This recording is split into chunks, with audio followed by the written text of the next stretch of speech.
Okay. It started recording. Should say at the top of your screen. Okay. Welcome, everyone.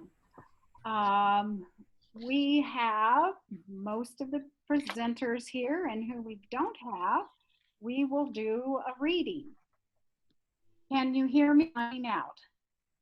I see Rona's doing something. Okay, great. Alrighty, let me do Bobby's because she's unable. Hers is called A Portrait, Eleanor Roosevelt. Do one thing every day that scares you. You gain strength, courage, and confidence by every experience in which you really stop and look fear in the face. You are able to say to yourself, I have lived through this horror. I can take the next thing that comes along, and you must do the thing you think you cannot do.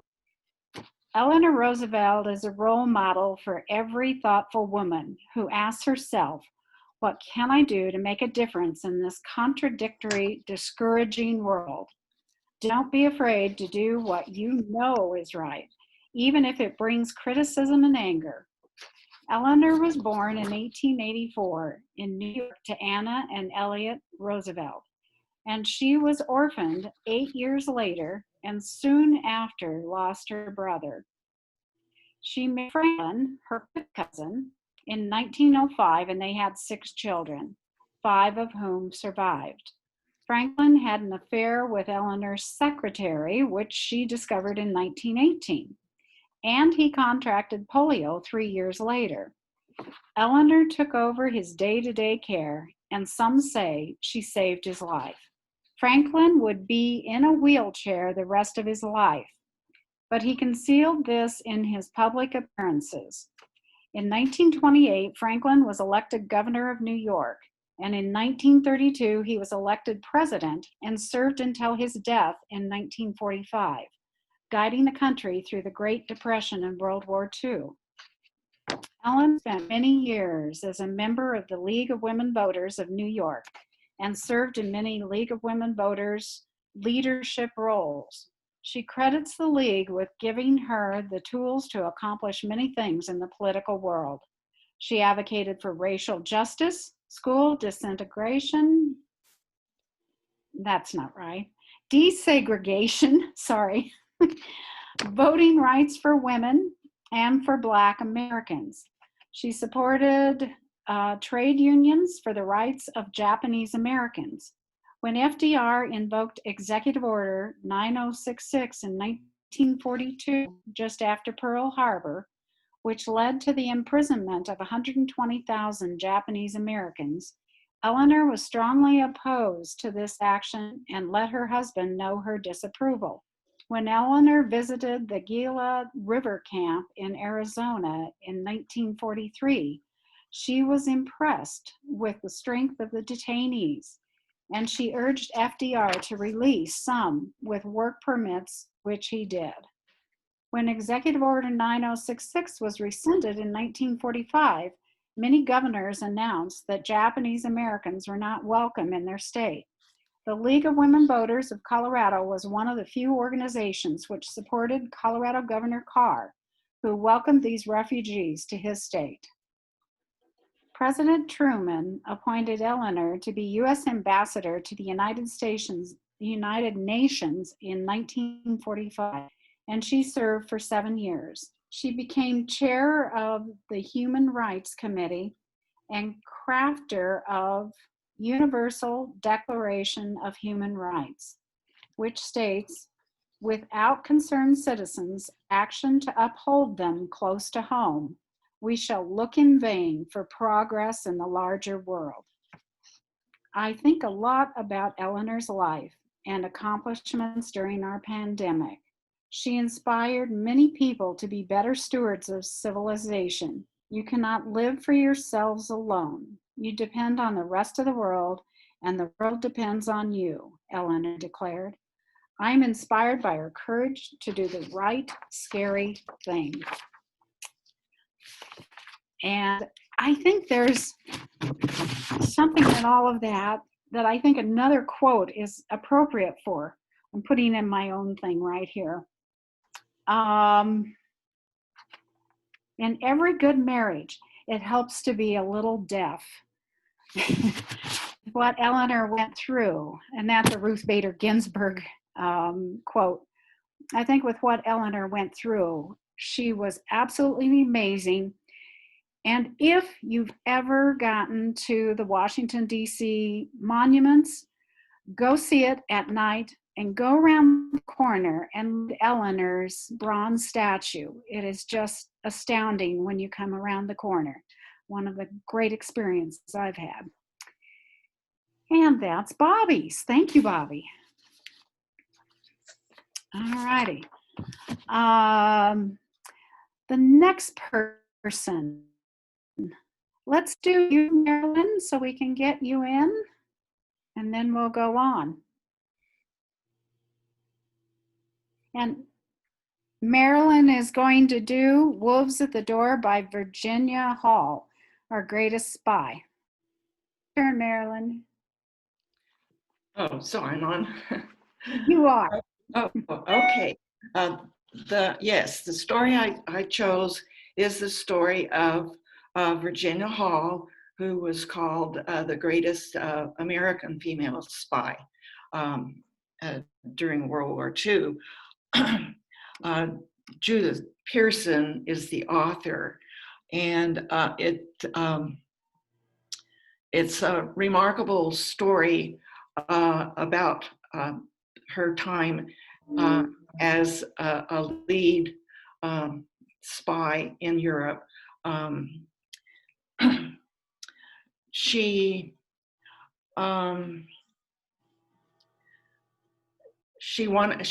let me start over here. I'm not really good at this. She left her comfortable Baltimore roots in 1931 to follow a dream of becoming a foreign service officer. When she was very young, with her family from 3 years old, they traveled in Europe and lived in Europe for some time. And I believe she also went to school, was in school there for a period of time. So she was very fluent in French and German. She was able to get a position with the British Special Operations in Poland in 1931. And so she was there to see the march and evolution of Germany in World War I. As an American, she was fairly safe from any kind of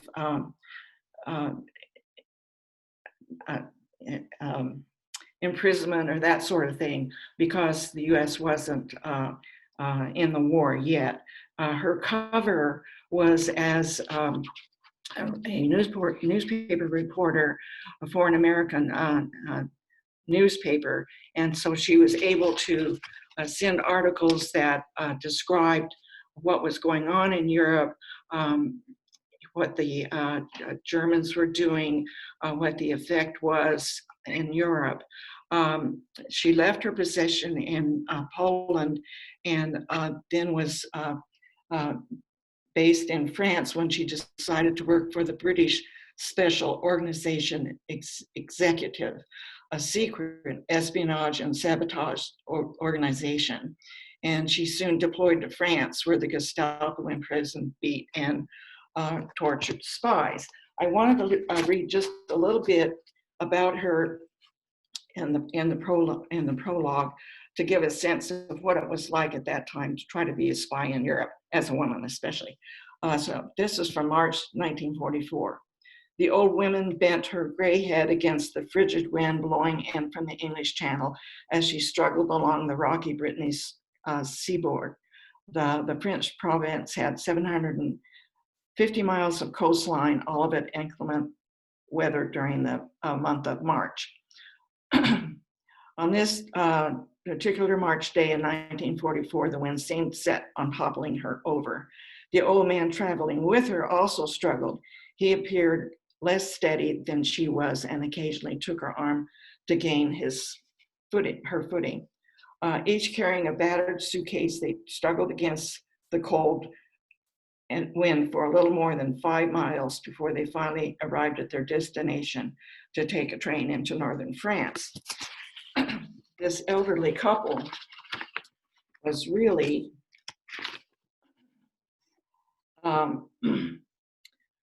he was Henry. I'm not sure how to pronounce his last name, Lasco. Codenamed Aramis, a 62-year-old American agent.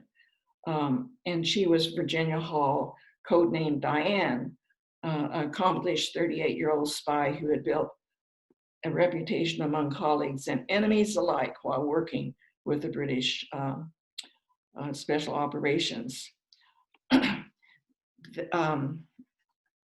She also had a limp. When she was young, she loved to hunt and fish, and in a hunting accident, she was injured and her left leg had to be amputated from just below the knee. And in those days, she had a wooden prosthesis, which was strapped to her thigh and then attached around her waist. And so this altered her gait a little bit, but as appearing as an old woman, she taught herself to walk with a shuffle, although she tried very hard to walk normally. And this suited her disguise, and she was also quite an accomplished actress as well. Her purpose in getting into northern France was to set up a radio station secretly where she could scout the countryside for places where parachute drops could be made for agents to come in and also to drop supplies and ammunition and to radio it back to the UK.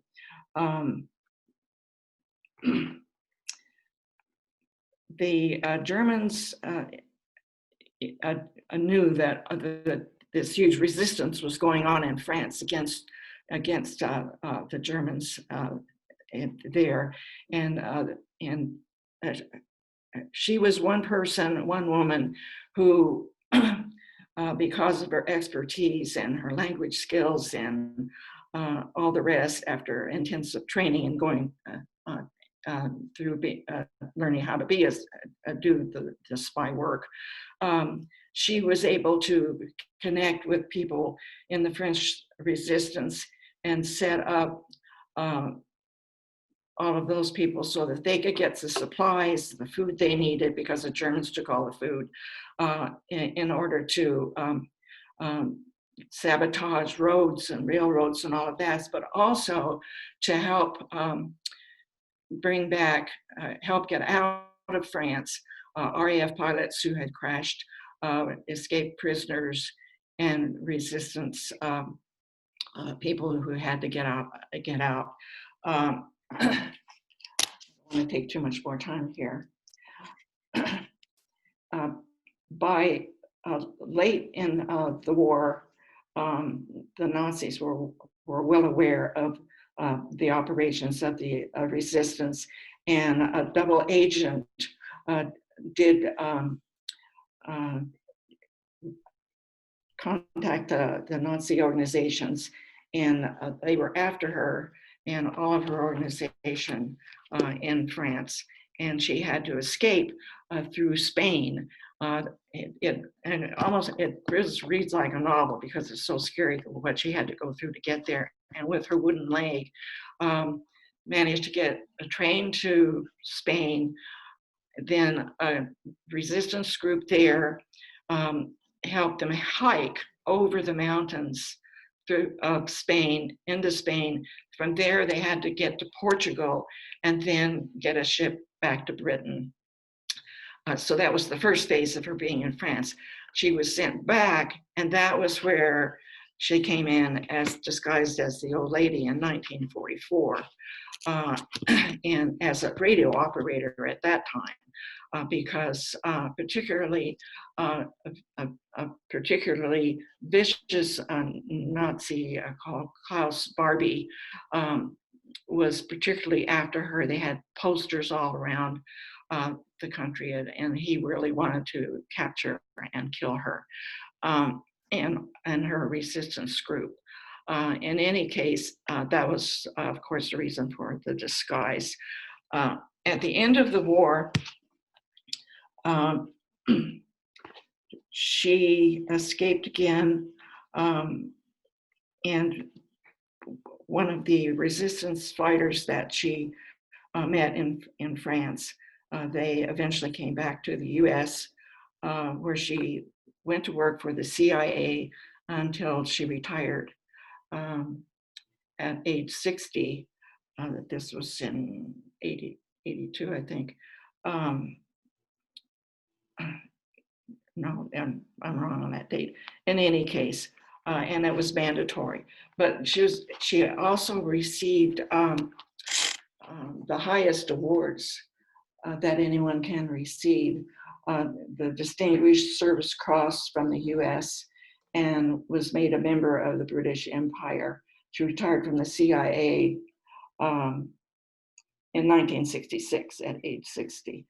The title of the book, The Wolves Are at the Door, that was on her last mission when she was a radio operator in France. And she would have to very cautiously, in this little cottage, hide her radio equipment and all that. She came back and always searched very carefully that nothing was going on to make it safe for her to even go into her cottage. But the Nazis had come and killed people and left their bodies hanging in the little town as a warning, and she knew she had to get out.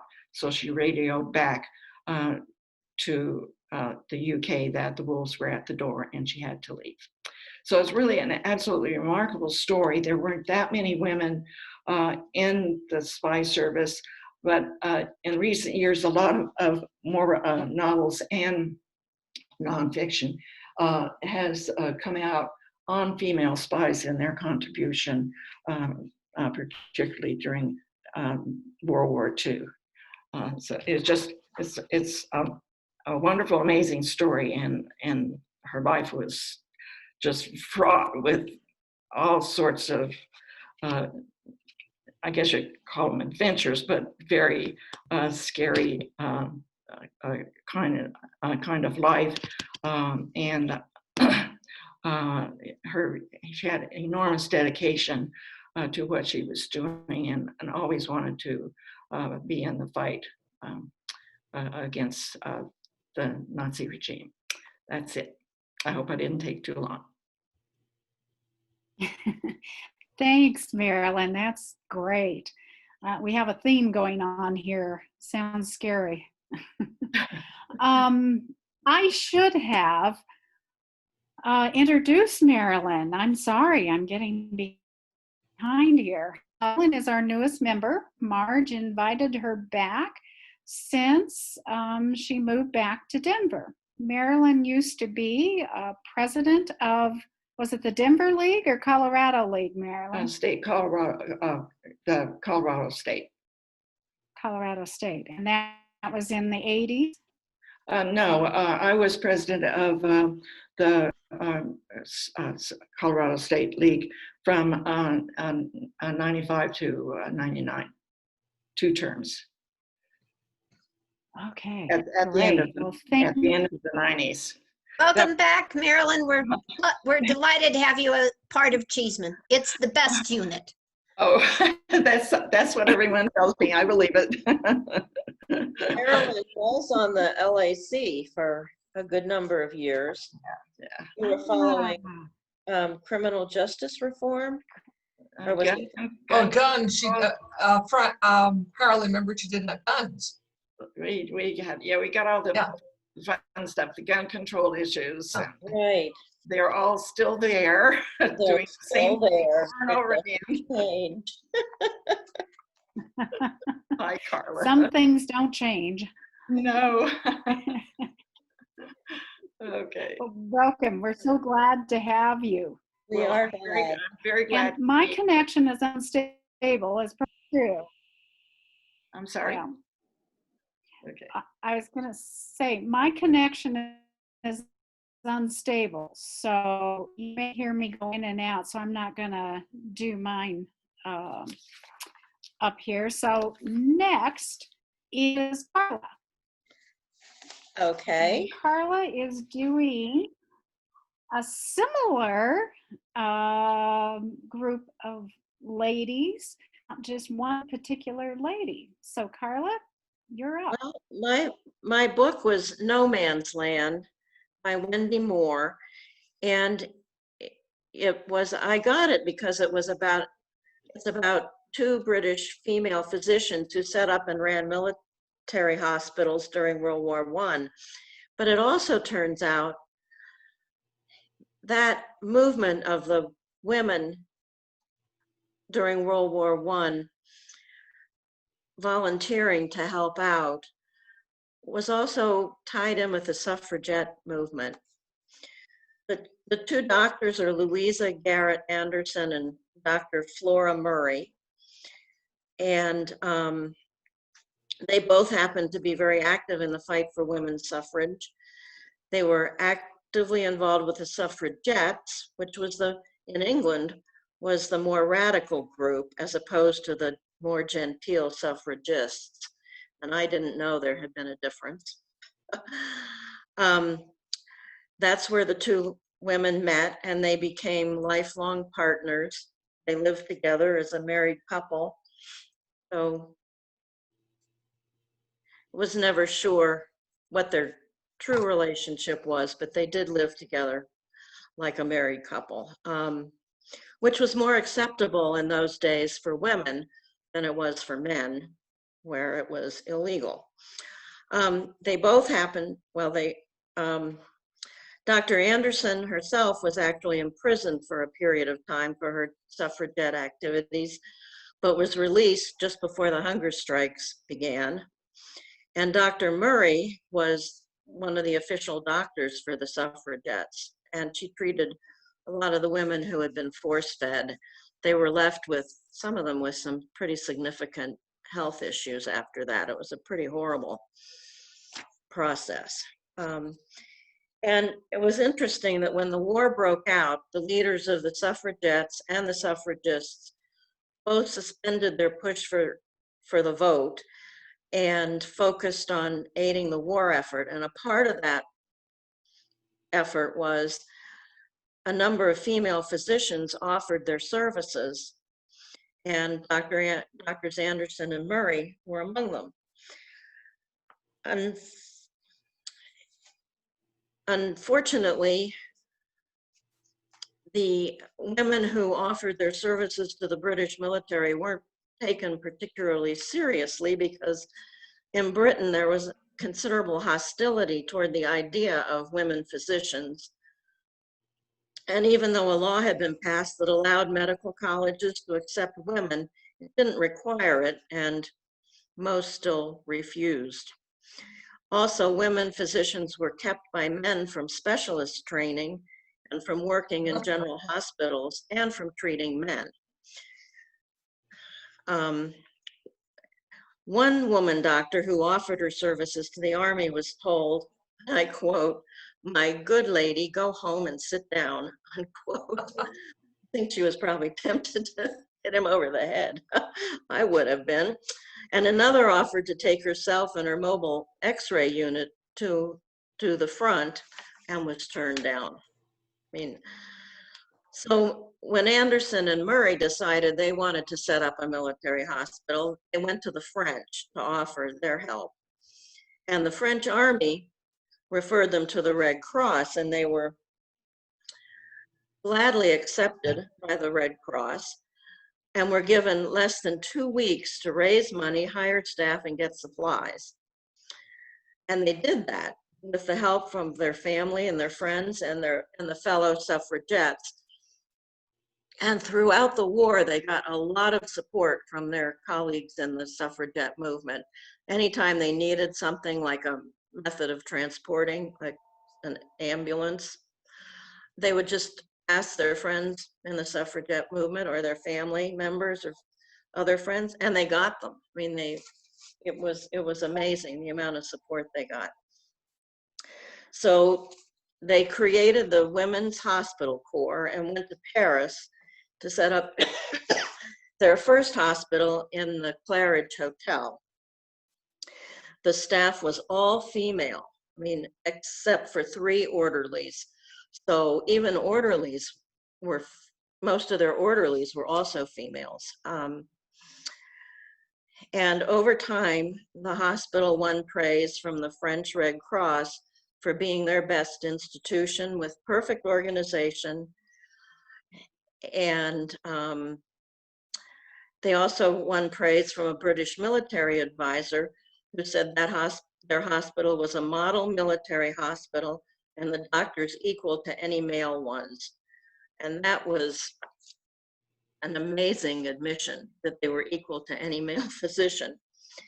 And what amazed me is, as you read the book and read about how they were treating patients, I was amazed that they did so well treating men with horribly traumatic wounds when they had never even treated men before. They've been basically forced to work in hospitals for women and children, so they did mostly gynecological surgeries. When the front moved farther from Paris, the Paris hospital was underused, so they set up another hospital closer to the front, which was near Boulogne. And the British Army granted this hospital official status as an auxiliary military hospital. And that was unprecedented for that time. The facility became the first British Army hospital run by women, and Anderson and Murray were the first women doctors allowed to run a British military hospital.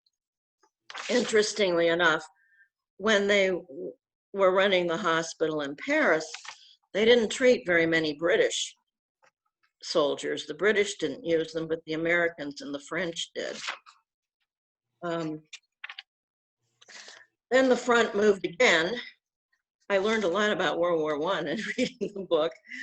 And the doctors were invited by the War Office to take charge of a 500-bed military hospital in London, and with the idea they might possibly expand it to 1,000 beds. This was the Endell Street Hospital, and it continued to serve the wounded servicemen until the end of the war, all the while gaining praise from patients and the public as well as the military. Throughout their work with the patients, Anderson and Murray and the other doctors who worked hard to improve the outcomes for those who they treated, and they did a really good job. I was pretty amazed. They made an important contribution to that by agreeing to participate in a trial of a new antiseptic paste that was used to treat septic wounds, because of course they didn't have antibiotics. And the wounds they were treating were horrible. And it was used, their trial was so successful that that method was adopted and used widely by other Army surgeons during the rest of the war. In 1918, Britain passed the Representation of the People Act, which gave the vote to men over 21 and most women over 30. That was interesting. The age differential was because they wanted the men voting to outnumber the women. 10 years later, women finally achieved their equal representation, and the passage of that bill was made possible by the contributions to the war effort by the women who worked in the military hospitals and in the military services and in the munition factories, because their contributions made it much harder to deny them their full citizenship. And the end of the book was a little disappointing, because after all the kudos the women physicians had won from the military about how well they were treating the military patients, I had hoped that the doors to the civilian medicine would have opened up, but unfortunately that didn't happen. When the men came back from the war, they wanted their jobs back.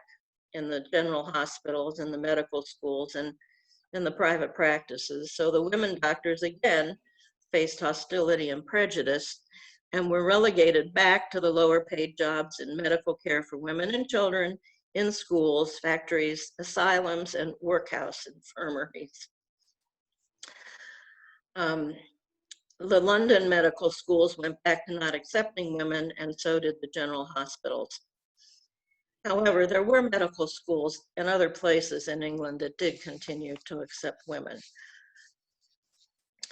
Doctors Anderson and Murray returned to their private practice and ran their Harrow Road Children's Hospital that served poor families and children until it had to close due to lack of funds. Dr. Murray died in 1923. Dr. Anderson lived on to serve during World War II, treating victims of the Blitz. She passed away in 1943. In 1947, all British medical schools were required to admit women in order to receive state funding. And in 1975, which was really a long time coming, the British medical schools were finally required by the Sex Discrimination Act to accept women on an equal basis to men. And so reading that book kind of made me wonder what the situation was for female doctors in this country.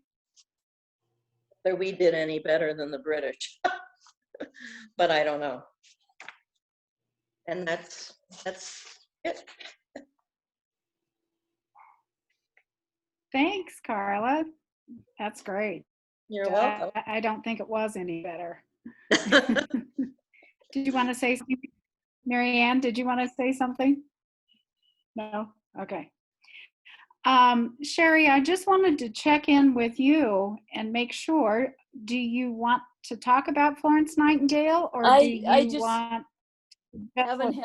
We had a lot going on in our household, and I just haven't had a chance to wrap my head around and That's and okay. do so.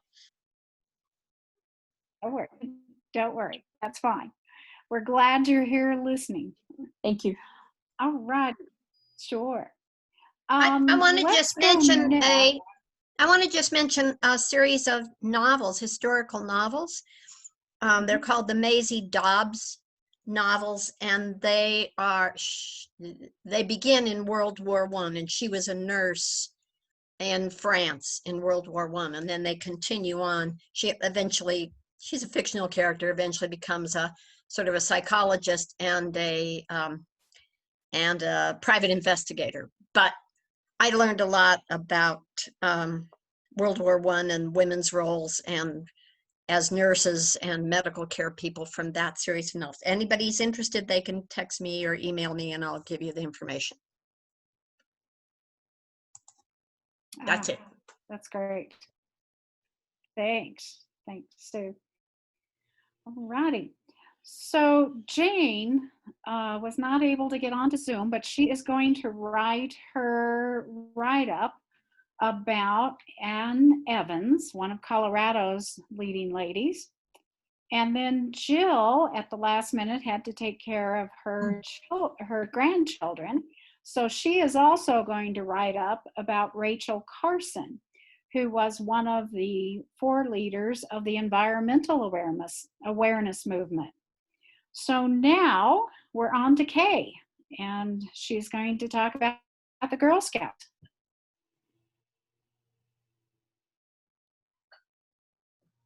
Let me begin by unmuting myself, and we'll start there.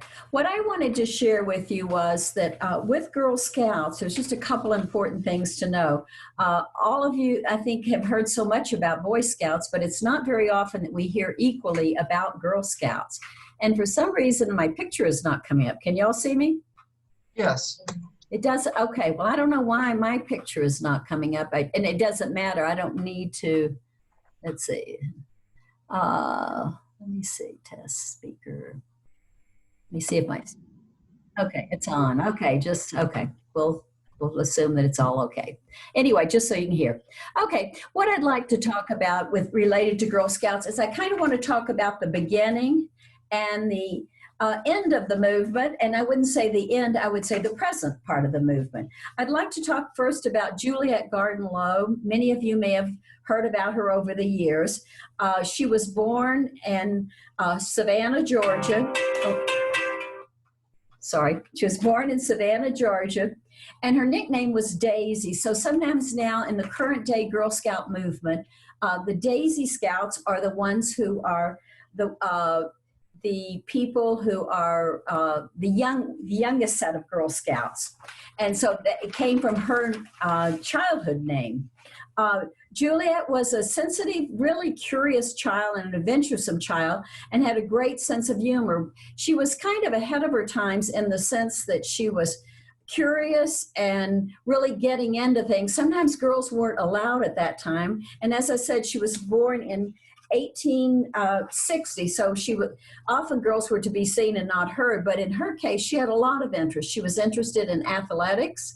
She was interested in the arts and animals, nature, and attributes all that to what later led to the Girl Scout movement. As a young girl, she experienced some really severe ear injuries, resulting in almost a total loss, which in those days was really a loss to anyone personally, because they were not able to do as much as they presently can these days. Later in life, in 1886, she married William Mackey Low, and I think on the quotes it looks like it was Law, but it's Low, L-O-W. And together they set up homes in two places, both in England and in Georgia. She had spent much of her life going back and forth, and continued to do that for the longest time. Throughout that time, that was when she also got the opportunity to meet Sir Robert Baden-Powell, and he was the founder of the Boy Scouts. And this inspired her to think about something like this for the Girl Scouts. She decided she would do this, and so in 1912, after her husband had died, she decided that this was what she was going to do to take on and the next stage of her life, so to say. And so she called her sister and said, I've got something for all the girls of Savannah and all the girls of America and all the girls of the world. We've got to get together. So they started this, and they began it. And what's quite unusual about it is that in the very beginning of this process, it really was very culturally diverse. She reached across class, culture, and ethnic boundaries to ensure all girls were included, as well as girls with disabilities. And of course, I think with her own disability, that helped her realize how important that was. And one of the things that she did, which was quite different, was after, at this time, many Jewish people were being segregated and people didn't want them. She made a special effort to include Jewish girls from her neighborhood and around as they were thinking about things they were doing. So it was an early start at really trying to bring all sections of the United States together.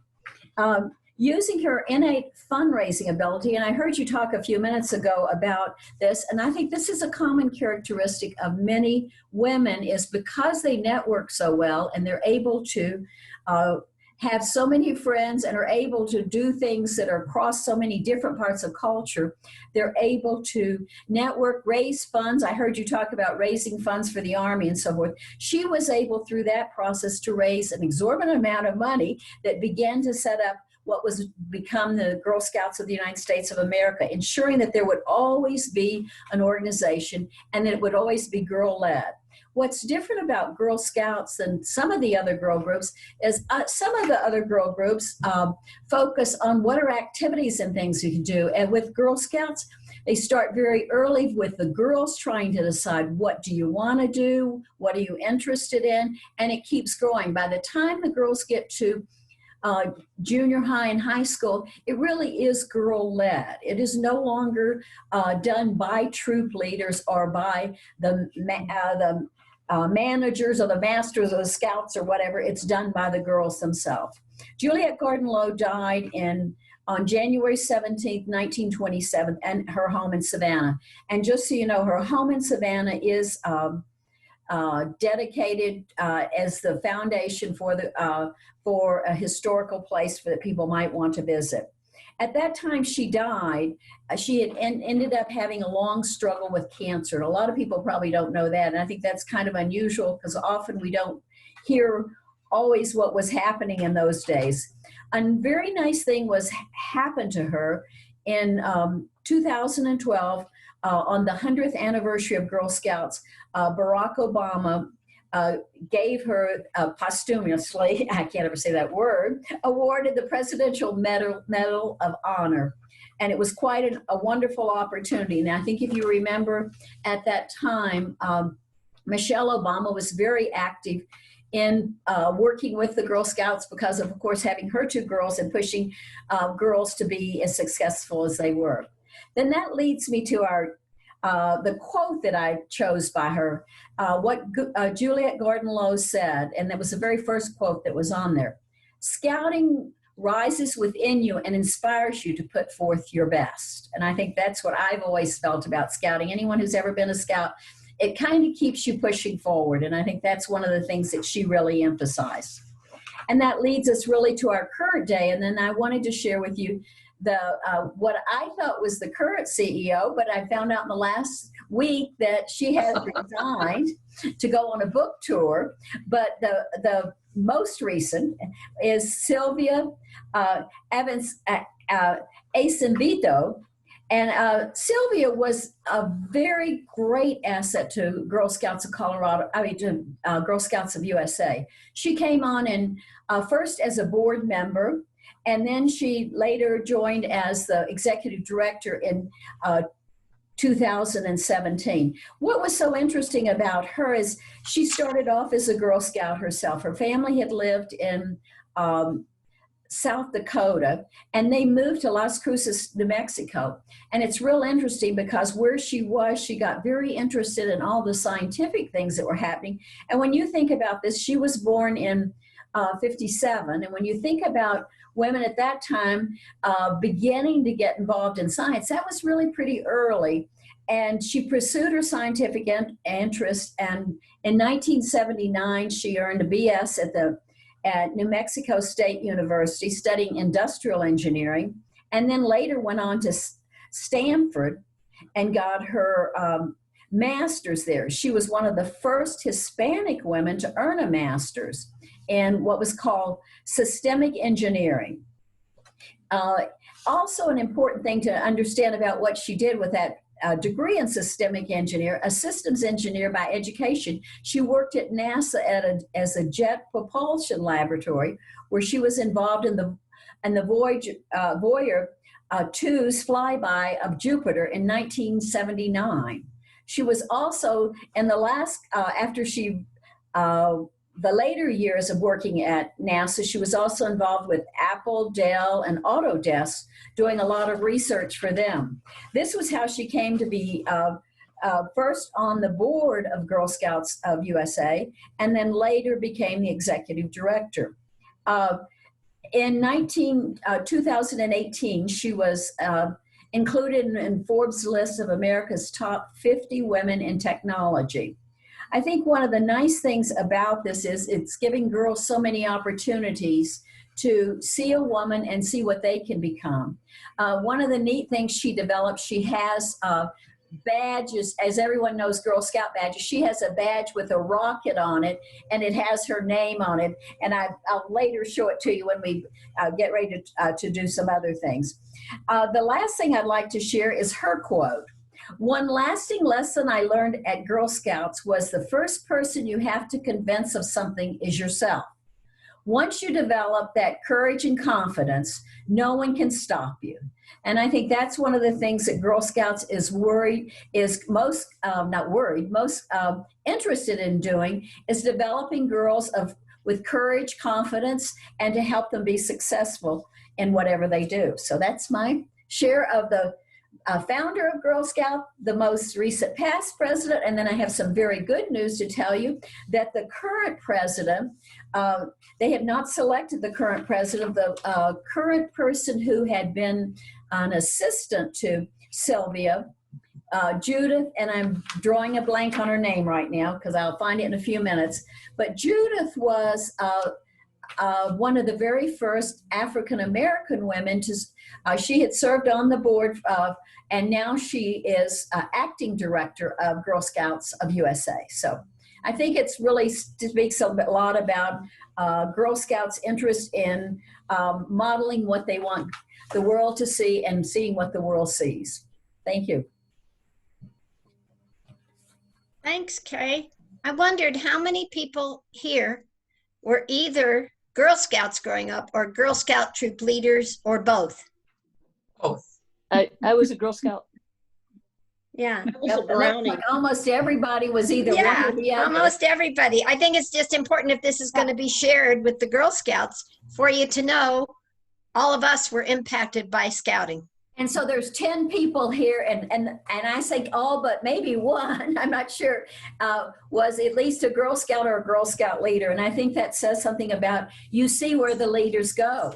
They go to different organizations, just like League of Women Voters. And one of the nice projects we have right now going is with the League of Women Voters, the Colorado Hall of Fame and Girl Scouts of Colorado. They've just developed a couple badges that girls can get. All of this has been done online virtually through the help of the League with Girl Scouts of Colorado. And all of them can be done from your home site. And we had a very nice Zoom the other day in which the Colorado Hall of Fame shared a lot of the women of Colorado. And we're finding, and when we go through many women's groups and we see the top leaders, most of them have been a Girl Scout. Recently, I saw on one of the the morning shows, they were talking to two of the head of the auto industry are both were Girl Scouts. So. Well, when I was 9, my family moved to the Philippines for a year. My father was teaching at the University of the Philippines, and we lived in, I believe it was faculty housing. And my mother I was a brownie when we were back in the States. And so my mother decided to start a brownie troop for those of us American girls who were living there, but also the daughters of the faculty members. And it ran the whole time we were there. We were there for about a year. And it was a great way for us to get to know the Filipino children and for them to get to know us. So I don't know what happened after we moved. Well, it's interesting because they are throughout the world. Yes, yes. And now this was back in the 1950s. But the mothers, I remember some of the mothers would come to the meetings too. And so hopefully they were impressed enough to want to continue it after we left. That's great. It is the world connector. My brother always says, I was a Girl Scout too. So you need to come to all the meetings. Probably the other thing I should tell you about, because I think some of you know, is what's called the highest awards. And the Gold Award is the highest award that Girl Scouts. Many of you always hear about the Boy Scout Award, but it doesn't seem like the Girl Scout Award ever gets the Gold Award ever gets the same recognition. The Gold Award has been around for over 100 years, and 2017 was its 100th year.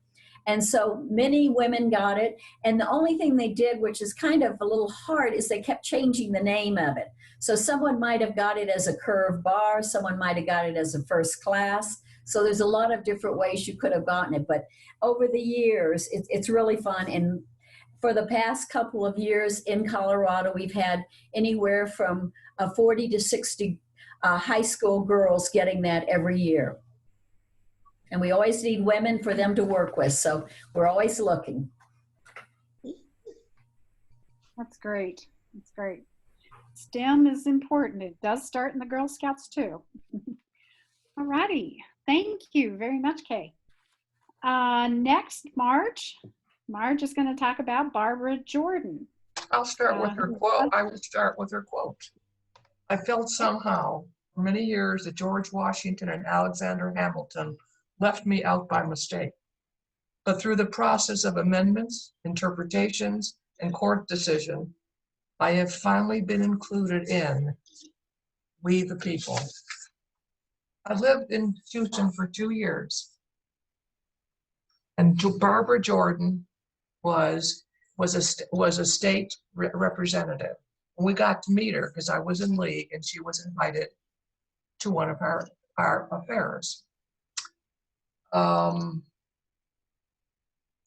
She was the first African-American woman since Reconstruction in the Texas House.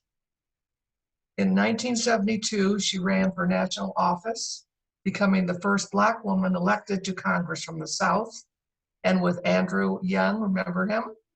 One of the first 2 African Americans elected since Reconstruction in the U.S. Congress from the South. While in Congress, Barbara Jordan came to national attention, and I have a feeling you will all remember this. With her strong presence on the House Judiciary Committee holding the Watergate hearings. Do you remember her? Because she stood out. She was the only Black woman in the impeachment of President Nixon, and that was in 1974. Where were you in 1974? In 1976, another first, she delivered the opening address at the Democratic National Convention. While in Congress, she worked in legislative women's rights, supported the Equal Rights Amendment, which we still have to get passed from about 7 states. And if you would like cards, I have cards already stamped, let me know. In addition, she sponsored a bill that would have granted housewives Social Security benefits based on domestic labor. She worked for legislation against racial discrimination and helped establish voting rights for non-English speaking citizens. She was involved with immigration laws. Remember Ann Richards? Gray hair, charismatic governor of Texas. Well, Barbara was her ethics advisor. We know some other people that could use ethics advisors. Some things that happened more recently in '94, she served on the U.S. Commission on Immigration Reform, and that same year, Bill Clinton, remember him? He awarded her the Medal of Freedom. She was continuing even to break barriers, even in her death. She became the first Afro-American to be buried among the governors, the senators, and the congressmen in the Texas State Cemetery. So that is who I was talking about today, and thank you. That's great. Thanks, Marge. I remember her clearly. She stood out in my life. Okay. Rona, I want to skip over you because there's a progression I want to do. And we're going to go to Sue. Sue's next, talking about Jane Addams.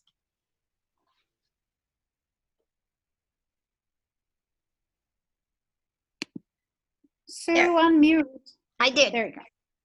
Well, I don't know what your progression is, but this is so fun. I'm so glad we're doing this. So Jane Addams might be someone that many of you don't know. I know Jane Addams, Janeaddams, because full disclosure, I have a master's degree in social work and practice clinical and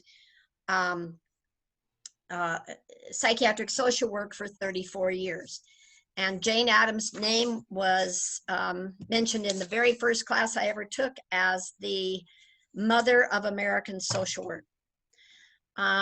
She was a groundbreaking progressive activist in the late 1800s who founded the Settlement House movement in the US in Chicago. She was born in 1860 and died in 1938. Just a little bit of background about social work itself.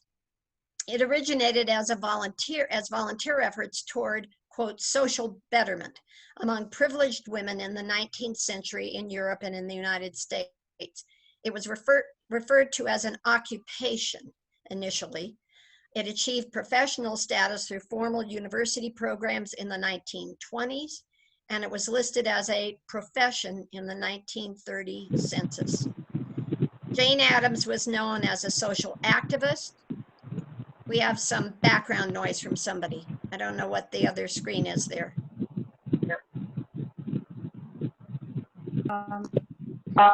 Whoever just called in, if you could put mute or identify yourself first, if you would, please. Sure, this is Jerry Is there Forney. somebody on the phone? Yeah, Jerry Forney. Can you hear me? Great. Could you mute? Yes, great. Great. Welcome, Jerry. Okay. Would you mind, Jerry? Oh, good, you did. Okay, perfect. Go on, Sue. So this is a Renaissance woman. How often do you hear, we always hear about Renaissance men. This is a Renaissance woman. So I associated her initially just with social work, but she did so many things. I got more and more excited the more I read about her. She was a social activist, a reformer, an author, a sociologist, a public administrator, a leader in the women's suffrage and world peace movements. So Hull House is the settlement house movement at its beginning in the United States. And I'll describe to you more about what a settlement house is for those of you who don't know. Jane Addams was born in 1860 in Illinois. Her father was a state senator and a friend of Abraham Lincoln. She graduated from Rockford Women's Seminary, but completed her bachelor's degree at Smith College. She wanted to be a doctor. Interesting theme, we hear that about women in medicine. But she had poor health and scoliosis, and so did not pursue medicine. But as a result of that, felt very frustrated that her energy and ideas were not being fulfilled. As quite a few wealthy young women did in those days, they went on tour of Europe.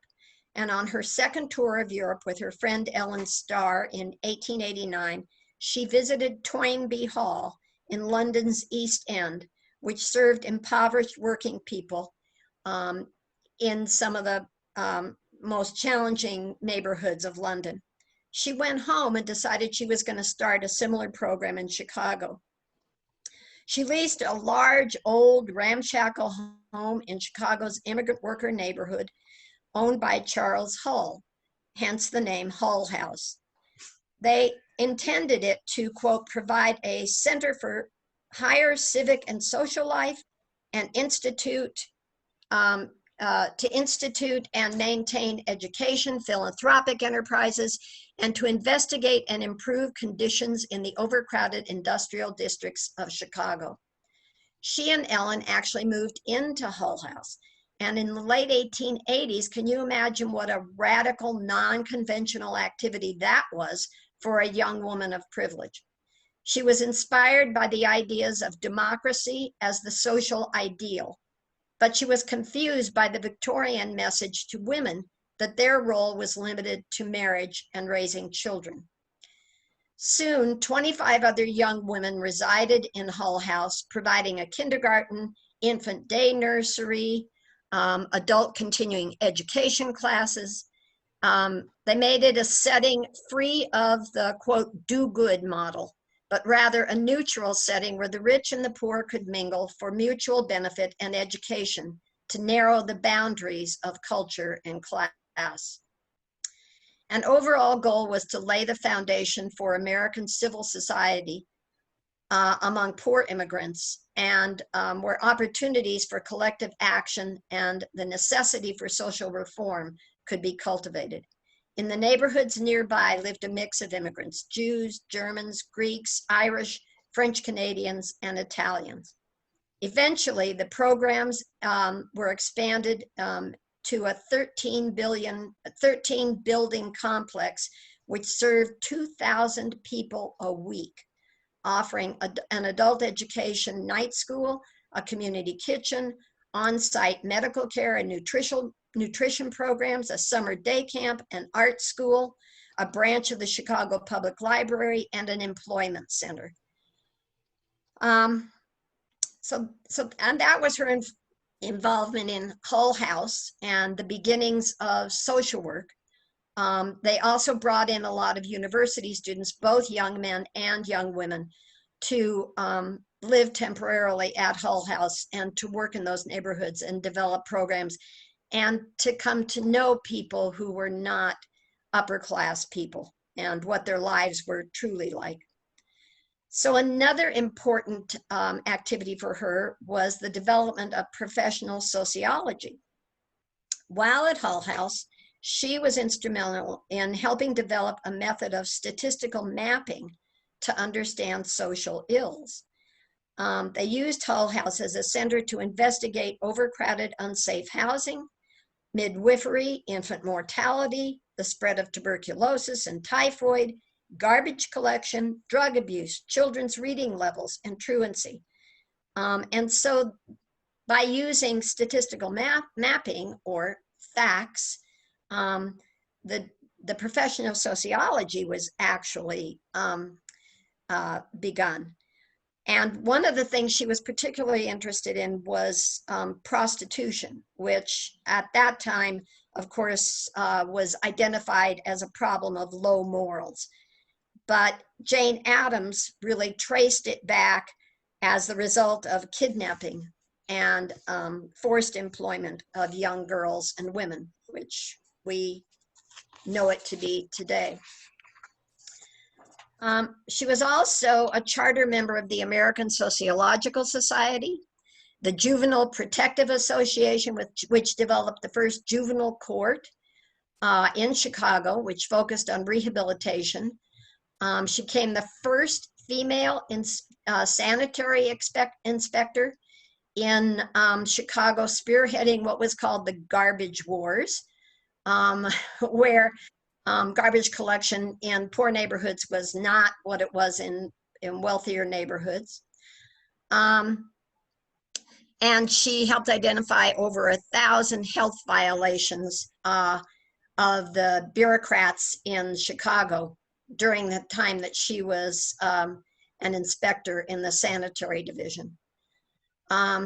She felt that women were particularly able to address affairs such as these because they were civic housekeepers. They could expand their power and their knowledge to be involved in municipal affairs based on the knowledge that they had in managing households. She was also very involved in politics. She helped start the Progressive Party, which supported the campaign of Teddy Roosevelt. And she actually was the person who nominated him for the presidency at the party convention in 1912. She was very involved in the peace movement. She opposed the US entering World War I, and as a result was expelled from the DAR, which I thought was an astounding accomplishment myself. In 1959, she joined the Women's Peace Movement and was the US delegate to the International Congress of Women in The Hague. She was the first woman to be awarded the Nobel Peace Prize in 1931, and in 1973 she was included in the National Women's Hall of Fame. She resisted being labeled as a feminist, a socialist, a pacifist, or a suffragette.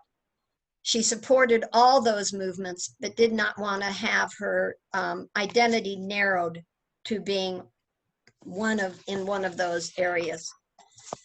I want to show you a couple of photographs. I hope that this will work. Can you see this photograph? She's in the center. This is a meeting in The Hague of the International Congress of Women, which was a force for the peace movement. Here's a photograph of her as an older woman on the ship that was carrying her to Europe to that meeting. And I do have some of her quotes, which I think are pertinent even today. The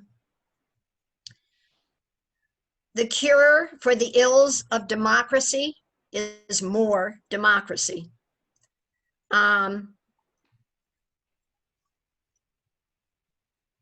Here is one of the ones that I liked the very best. I'll read it to you. What, after all, has maintained the human race on this old globe, despite all the calamities of nature and all the tragic failings of mankind, if not faith in new possibilities and the courage to advocate for them? That's my presentation about Jane Addams.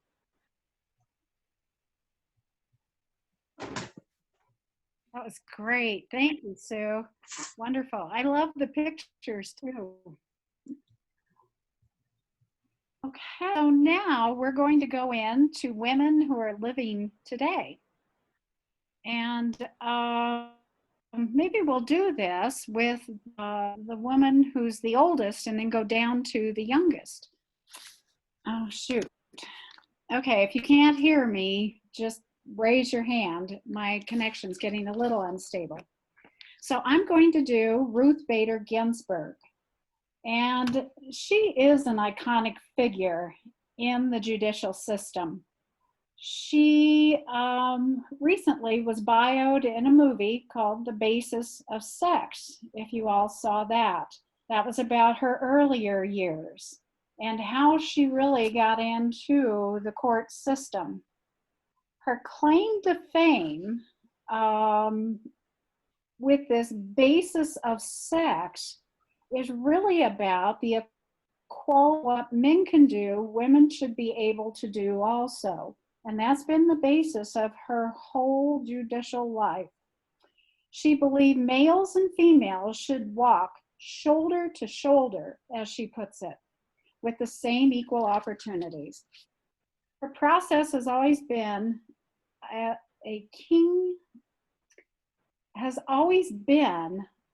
to be a foundation builder. She says one step in front of the other builds the cases of law. She believes that the courts are I'm sorry. I was writing this late at night. The courts are an institution that reacts to what is happening in the country. Legal change follows social and political change. As our social values change, so do the laws to support them. She said the court is not political in her mind, but politics is part of social change, which happens outside of the courts.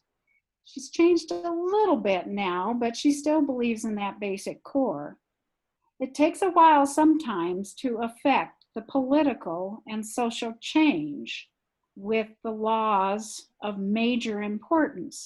So in the 60s, she believed the important laws were in 1963, the Equal Pay Act, and then Title VII of the 1964 Civil Rights Act. And they were a result of World War II, she said.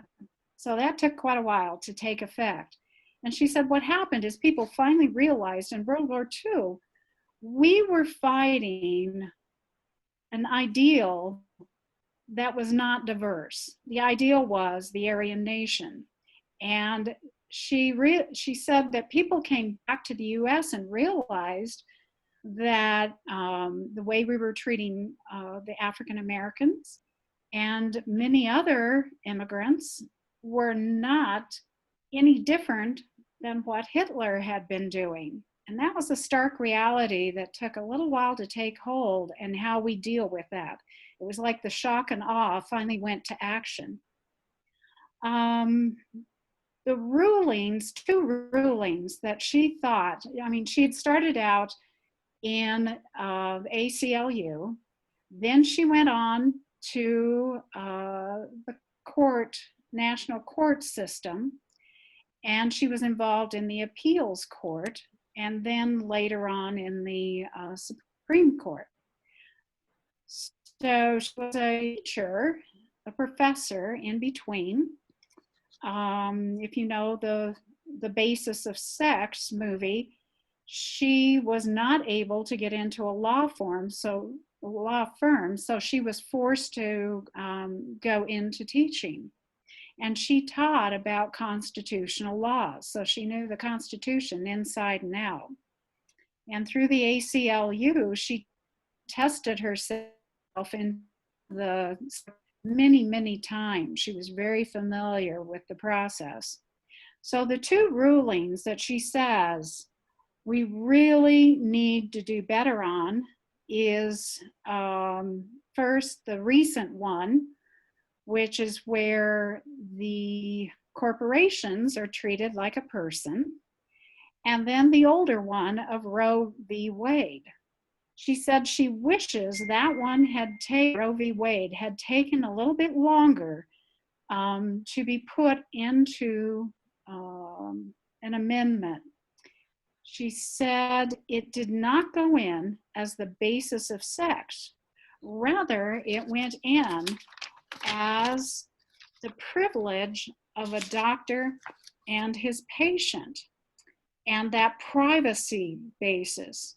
She said if it had gone in as the basis of sex, of equality of men making decisions the same as women can make decisions, then she would have, she said there would be less litigation that's going on. And the litigation is basically about the privacy issue. And it's about proving that when is an embryo a person, and what is the privacy between the embryo or between the female who wants an abortion. It's a very subtle change, but very important from what is the equality of men and women's decisions. So she really is known as a foundation builder. She was asked about the Me Too movement currently, and she said she definitely believes the Me Too movement is here at the proper time. She said men as well as women now recognize and realize how wrong the degrading behavior is and how it subordinates women. Women are less afraid and have a platform to stand up and be heard and be believed now. Women first had to believe that they could be heard. She does a lot of play on words so that you can feel the whole process of foundation building. She says the credibility to relay the truth is the important part today. And when women finally stood up and said, no more, I'm not going to succumb to,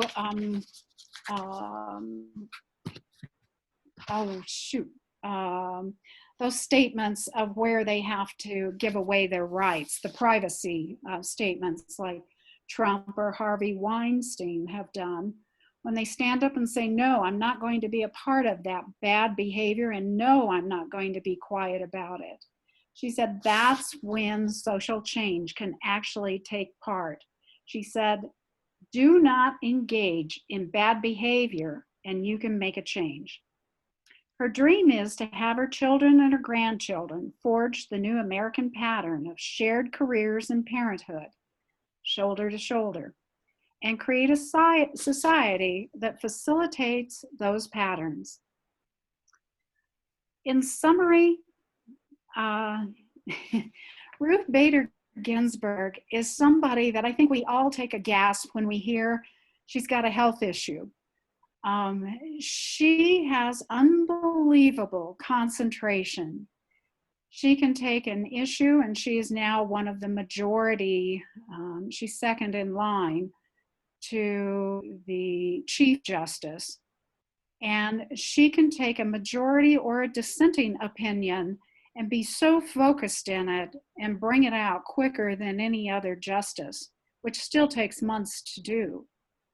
But she is a person that really believes in what she does. Her age hasn't seemed to bother her mentally. She struggles with it physically.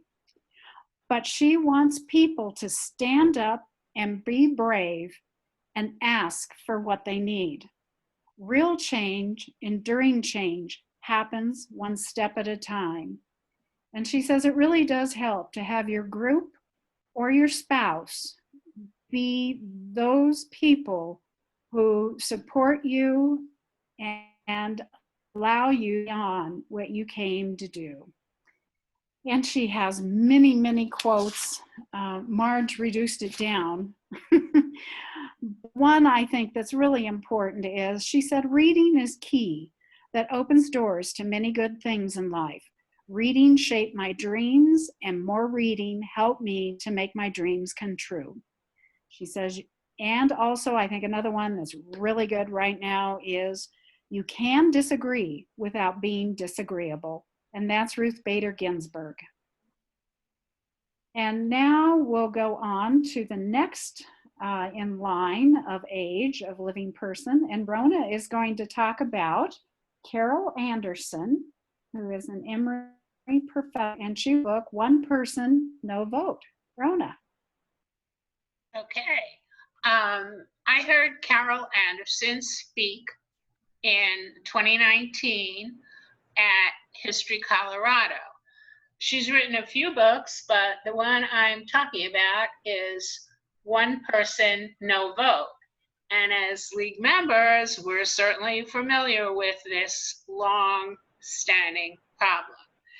Carole Anderson is a professor and chair of the African American Studies program at Emory University.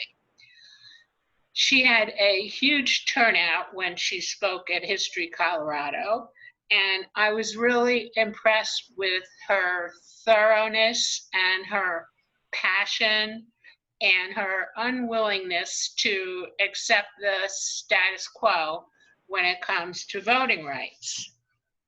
Her book, One Person, One Vote, was published in 2018 and longlisted for the National Book Award.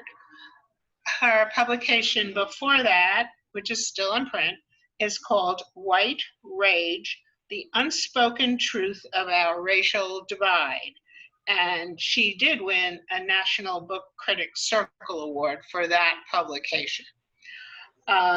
She basically, a lot of what she writes about is familiar to us, frustrating to us, and getting worse as we speak. The subtitle of her book, One Person, One Vote, is How Voter Suppression is Destroying Our Democracy. She looks at voter fraud, which has lots of arms and legs, including ID laws, reducing voter opposition, gerrymandering, you've heard all this, and even the national census. Nothing new here, sadly. She goes on to follow the money and specifically calls out the Koch brothers and a group called ALEC, which we've heard about at prior LWV Colorado programs. ALEC stands for American Legislative Exchange Council. And their goal is about rigging the voter rolls. Some of the ways that voter rolls are rigged is by discouraging voting by minorities, the elderly, the young, and the poor. And many states have voter purge rules, which makes it harder for people to re-register. And in many cases, they only find out that their names have been purged when they go to try to vote. And another thing she spends a lot of time on is the made up scare story about voter fraud, which a number of studies have shown is not at all worthy of prosecution. in many cases, it's a mistake and it's not a deliberate incident of voter fraud. And as Marianne can probably tell us that, you know, when voter fraud is suspected, it's dealt with in a timely fashion. She goes back to the worst of voter suppression laws, which include poll taxes and literacy tests. The poll taxes, I never realized, become cumulative. So if the voter, mainly a minority, is taxed and they can't pay because they're poor, it becomes cumulative. It doesn't go away. And the other thing she talks about are literacy tests, which is also discriminatory and hasn't gone away in a number of states. She goes back and traces the history of voter suppression and singles out Georgia's Secretary of State, Brian Kemp, who was able, without any pushback, to suspend Black legislation.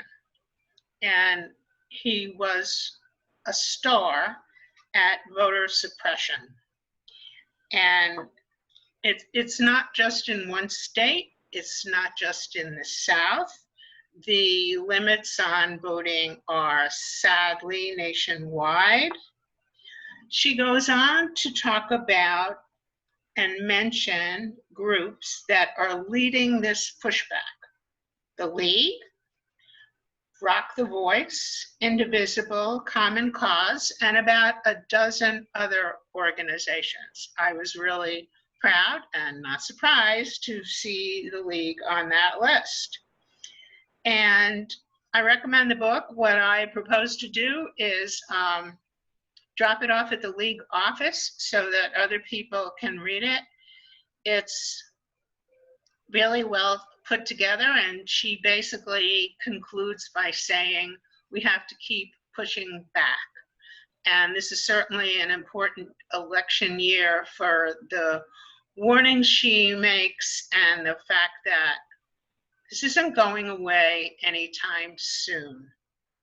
So that was my contribution to Triumphant Women, and I think that she lives in Georgia, and living in the two states that I've lived, New York had polling places everywhere, and the polls were open early and stayed open late, and we all know how really simple it is to vote in Colorado. She describes a problem in Georgia where it's a big city, traffic is bad, and if you live in the south of Atlanta and work in the north, the polls close early. It's almost impossible for you to get to your polling place before it closes. So this, you know, it's not a problem unique to Atlanta, and problem's not going away anytime soon. Okay, that's my contribution to this lovely day.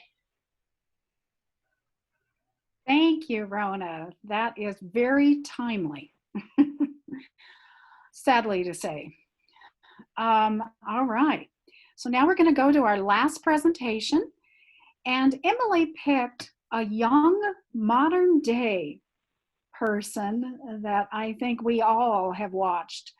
And Sue brought up something before we get to Emily here. Think about this. Sue brought up something that we could do in the near future. In one of our meetings on our Tuesdays, if we don't have something to talk about with a Denver League briefing, we could do this again, and we could talk about modern day up and rising stars.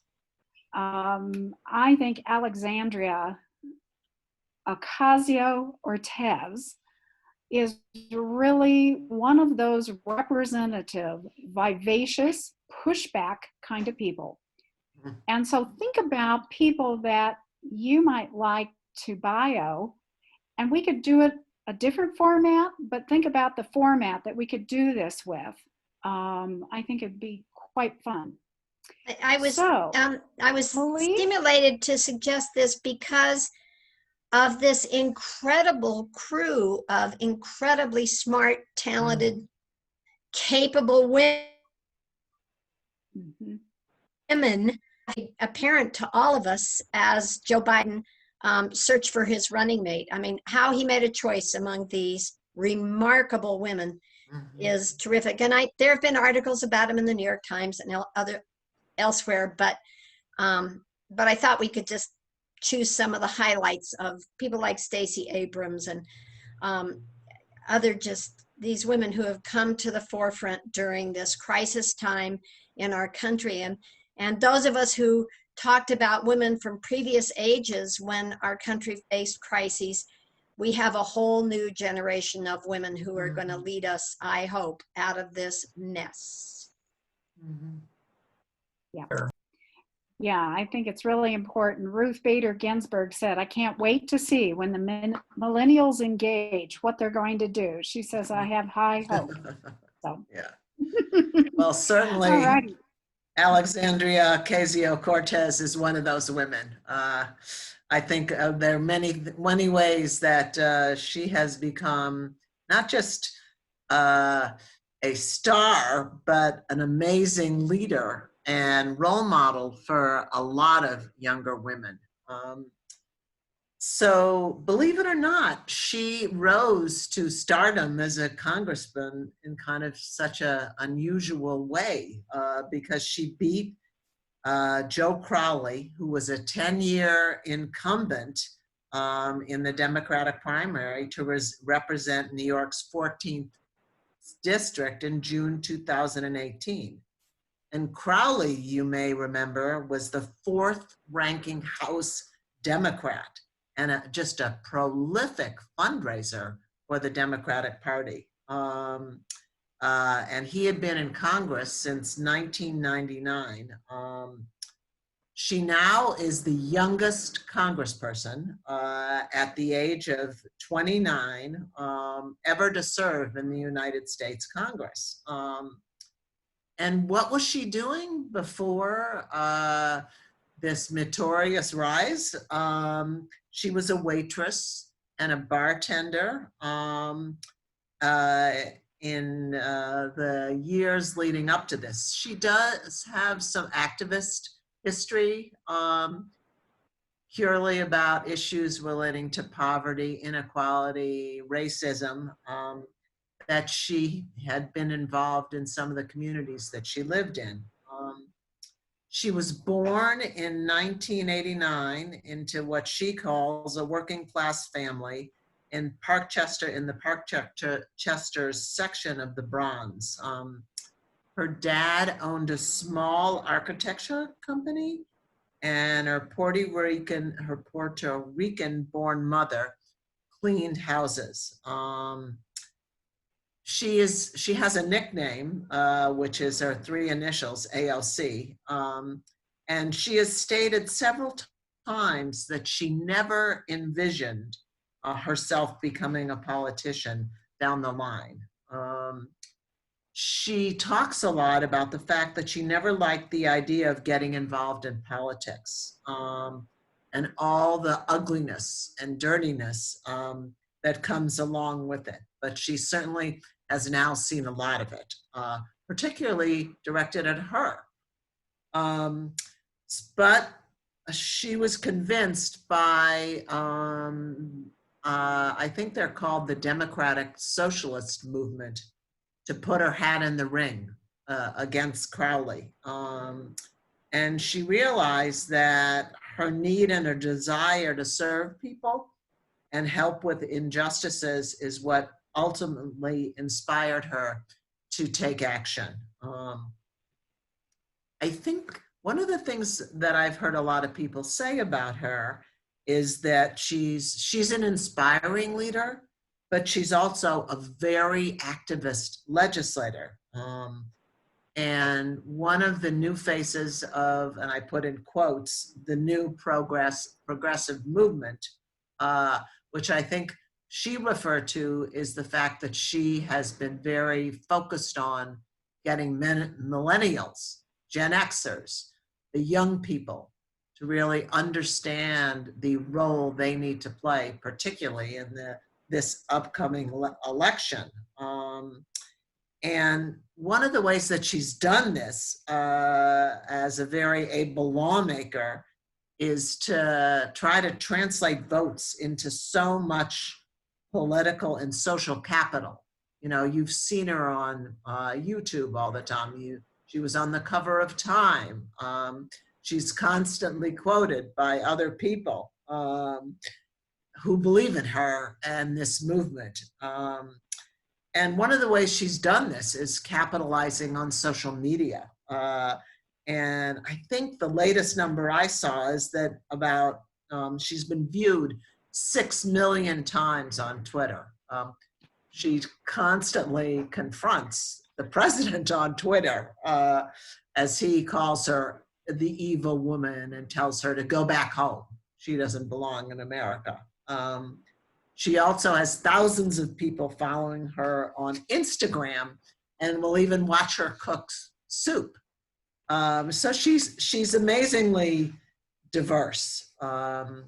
You may know that she ran on some very key issues with other people, particularly Bernie Sanders, to create the Green New Deal, Medicare for all, a federal job guarantee, abolishing ICE, all of these issues that are currently animating a lot of young people and a generation of progressives, and probably some of their, or many of their parents who want to see huge political change.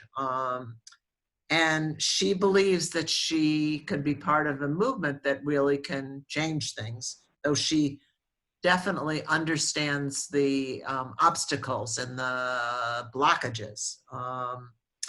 So she really is right now one of the major people who's trying to change the status quo. Of course, her reception in Washington is very mixed. And she is part of a very visible but small group of young left-wing freshman Democrats who have sparked a lot of controversy. Many have labored long to cast her as, I quote, the avatar of evil. But still, she has harnessed the social media and the political capital to bolster an extraordinary reputation, and also to have, with others, filed incredible legislation that may never see the light of day, but at least has been put on the table. So I think that she has, projects quite an amazing integrity and humanity. And as many of you have talked about, many women before her who exhibit a lot of those same qualities, of course. Whether what she wants to do is going to be delivered is very unknown. Will we have health care for all, climate change policy?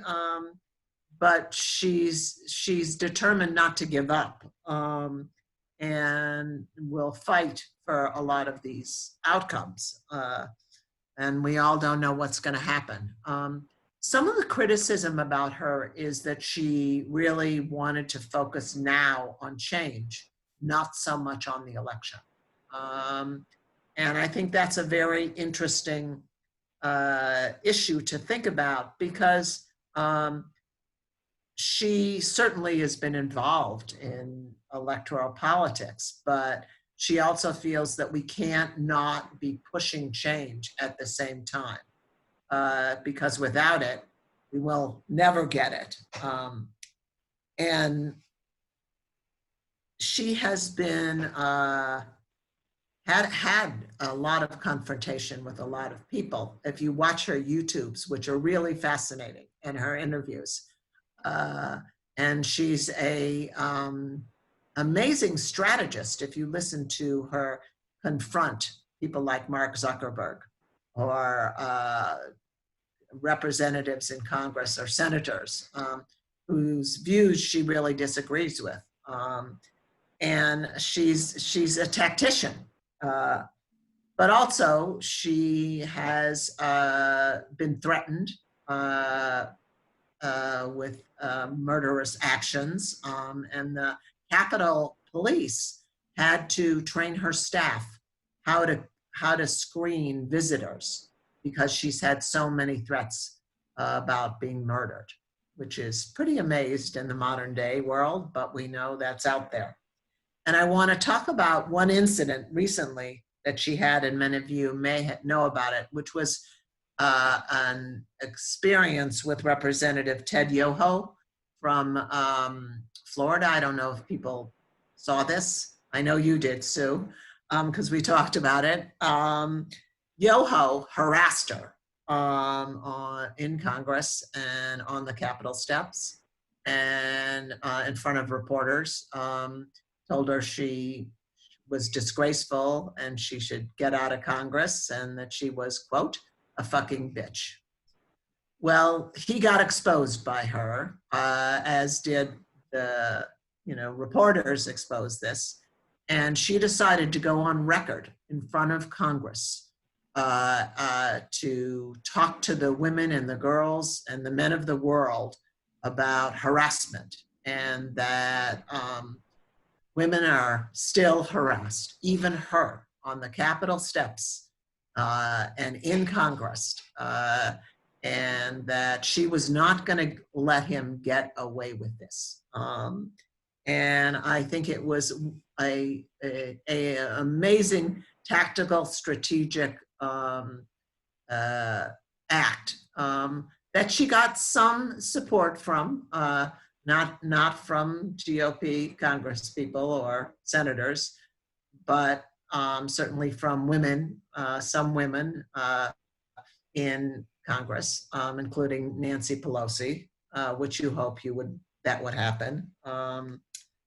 And so she is not someone who backs down, but I think her strategies have been very effective. And I will end with a quote that she wrote after she got elected.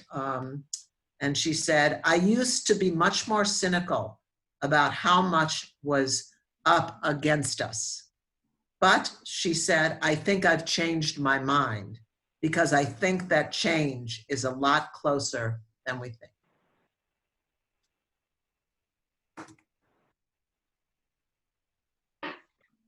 That's fantastic.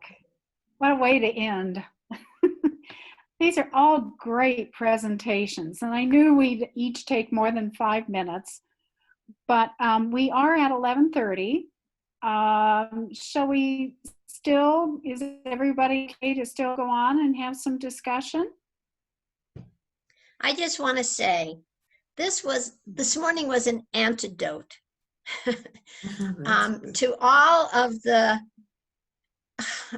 challenges, misery, threats, worry, fear that we have been facing these months. And I think that's been a wonderful sort of secondary, I mean, that the learning that's taken place for me about details about lives of women, either I didn't know about or the details of lives of women I did know about, is wonderful. But I think the other part of it really speaks to what has drawn me to League of Women Voters, which is the ways in which we can really look at how change can take place that's positive, and how we can be a force to help represent people who do not have voice. So I just think this has been great. I thank Cindy, I thank Kay, I thank Marge for seeing that this could happen. And could I say, maybe we should do the next one to be women of Colorado. Yeah, upcoming women in Colorado can be great too. Or just Yeah. our former women. Yes, yes, and Jane will be writing up about Ann Evans, who definitely is a long-term Coloradoan woman to look up to. And I just encourage you too. Andrea Malcolm over at the Molly Brown House, she is doing an incredible series this year on the women's suffrage movement here. And Tony Larson is putting together whole history about the women's suffrage movement too. Cindy, this is the big week right now. We're in it right now. It 100 is. years, the whole week It we're is. celebrating. But I think it's also been important that we found out who was left out. I mean, I certainly had idealized vision of the women's suffrage movement. And I think all of the information that's come out, one of the most wonderful ones, a whole section of the New York Times on Sunday, but it wasn't as ideal as we like to make it out. And I think we've learned a lot about how women of color, immigrant women, you know, all sorts of people were actually omitted from that original women's suffrage movement. And it gives us important guidelines on how to proceed to ensure that people still have the right to vote, and that that's not taken away. I mean, the book, you know, One Person, No Vote, is a crucial piece of that. And in addition, Oprah's new book called Cast is going to that's major amazing book. changes. Yeah. There was a review of that book in the New Yorker. Yes. Page. Yeah. Yeah. Right. And an important part about that book is that if you read that, much of it that I think we were talking earlier, Cindy was talking about Ruth Bader Ginsburg. She was talking about the idea of that what Hitler had done in Europe. Well, Hitler liked the idea of what was happening with the Jim Crow laws in our country and modeled that. And that book talks quite a bit about that. Yeah. Right. Right. I ordered a copy at Bookies. They don't have it yet, but there were 12 people ahead of me. I said, you better get 100 of those. What's the title? And speaking of great women, support the Bookies, because it was founded by a wonderful woman. Who was a teacher. Yeah. Yeah. Yeah. And so was Tattered Cover, Joyce. Yes. Yeah, Joyce isn't involved in Tattered anymore, but yes. But still independent. Let's independent. Yes. Yep. Yeah, that's right. Yep. So this was true, Cindy. I think there's something that's such a dichotomy, and it can. What's that? Mary Ann. Well, I just wanted to thank everybody for what they did and to sort of build on that last comment. And I think that's something that Denver League and Colorado's League needs to worry about, is trying to include a more diverse group of people, because it's everybody's fight to vote. And I have one worry, not in Colorado, and this is serious. It's not talked about. I'm afraid that there's going to be a lot of people who are so confused about how they can vote, and they're going to say the hell with it. This is what really scares me. Yes. Yes. There is a movement right now with the Denver League to do ranked choice voting. We're going to be watching in Boulder how it works on this election. So stay tuned and let's make sure. I mean, Boulder, I guess, is the first place it should start here. But let's see what this does and how this might disenfranchise or might make people feel that their vote really does count. So, Jerry, did you want to say something? Jerry? No. Wait, no, we're on mute. Go ahead. Jerry, are you walking? Because there's a lot of background noise. If you're walking, stop walking.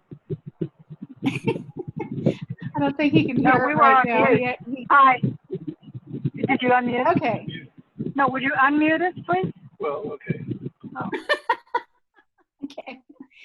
Well, something I just want to throw out there is right now, there are younger people who want to disregard the process, just as Emily talked about with Alexandria. And they want to get right in there and make change happen. And then we have a president who wants to forego the process also. And then we have Ruth Bader Ginsburg and others who share this part of there is a process, educate everybody to the process, and we can make change occur through that process. I think this is something that we really are watching right now, because the league is not following our normal process right now. We're doing things innovatively. This is the time for innovation. How are we going to allow that? How are we going to recognize it?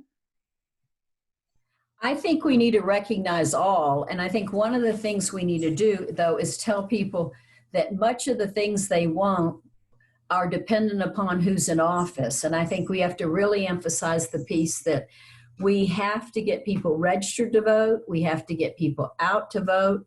And not that the change won't happen, but we need to start realizing, as Ruth Bader Ginsburg said, we have to build that foundation. The foundation is getting voters, changing people in office, and therefore then laws and other things can change. We were able in the state of Colorado to get quite a few things changed related to police brutality and so forth because the state was in session.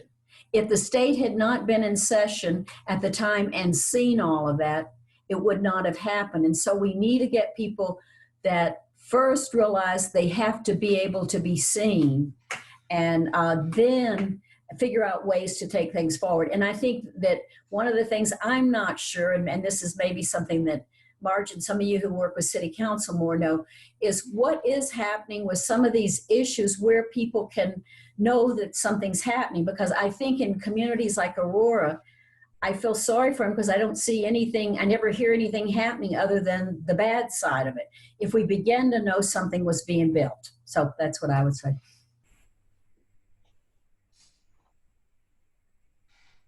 Well, thank you all, and I have to go, and I'm sorry about that, but goodbye, everybody. It was great to see you. Bye, Marianne. We'll see you next time. There's going to be a Hey. next time. Yeah, there will be.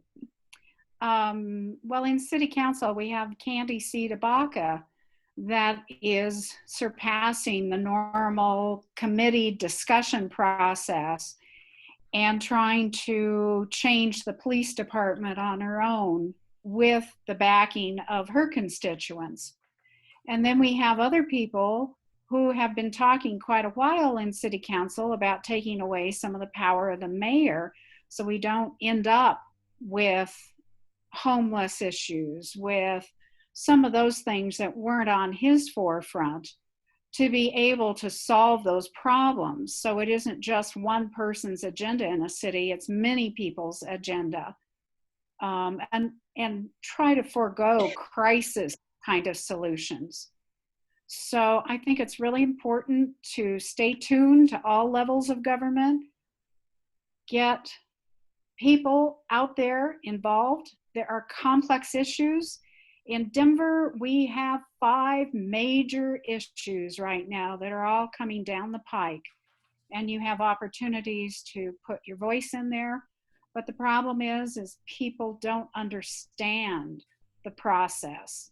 The education of the process is quite complex. And people feel left out, and they feel like decisions have been made for them that they have no control over. And we don't want democracy to be that. Democracy is not a spectator sport. So, any other ending comments from anyone else? You want to give the 5 issues or not? Yeah, that would be helpful. Sure. Right now we have group living that is going to be an amendment to our charter. And what group living is trying to achieve is take away the discriminatory part of housing where the zoning code limits the amount of people and being related living in a home. So it's going to set limits of how many people can live in each individual home, in individual living unit, I should say.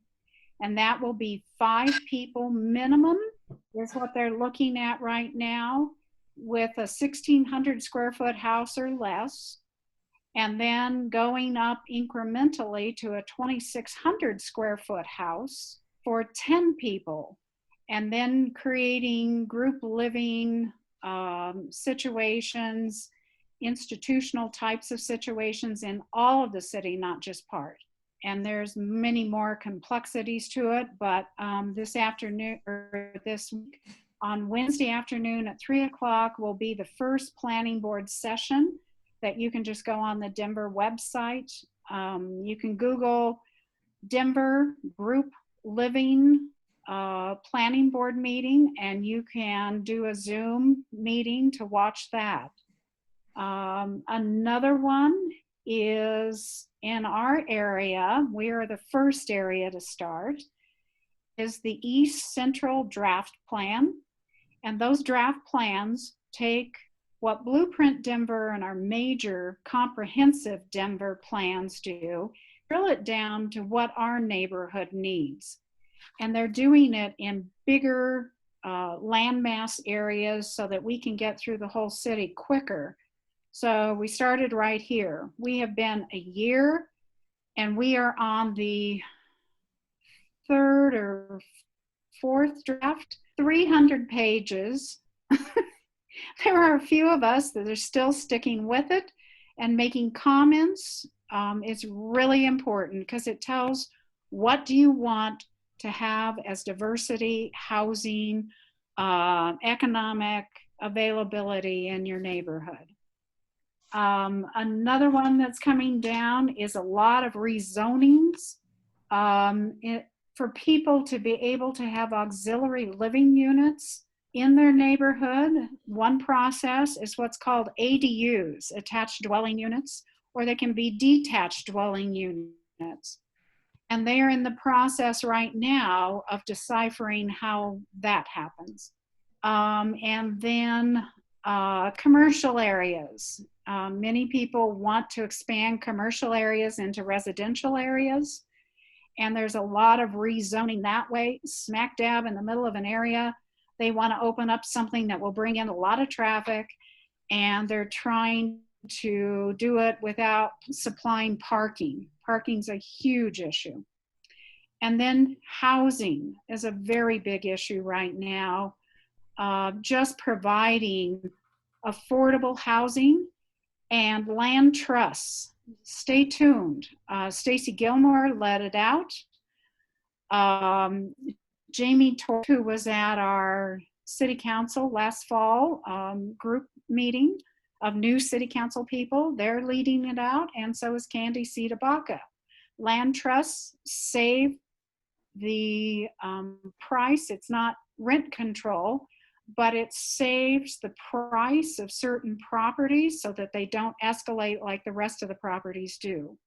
And Jane, who headed up the urban, oh shoot, I just forgot the name, Urban Housing League, or Urban, shoot, I can't remember. Anyway, she was the head of Land Trust.